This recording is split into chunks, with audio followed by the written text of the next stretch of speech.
ny famolavolana calandrier d'examen moa zany dia misy an'ilay communication verbale izay tokony mandalo any amin'ny approbation any amin'ny conseil du gouvernement vao azo communiquer amin'ny be sy ny maro.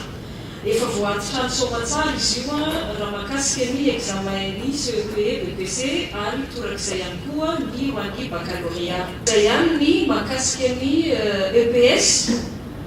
Tao anatin'ilay fiboana moa misy ny faritra lafaritany voakasika mivantana, misy kosa tsy dia voakasika loatra dia iarahantsika manala amin'izany fa tsy mitovy ny mety hoendriky ny fomba anatanterahana izany ary misy ny faritra sasany tena hoe manasarotra ny tokony anatanterahana ny EPS.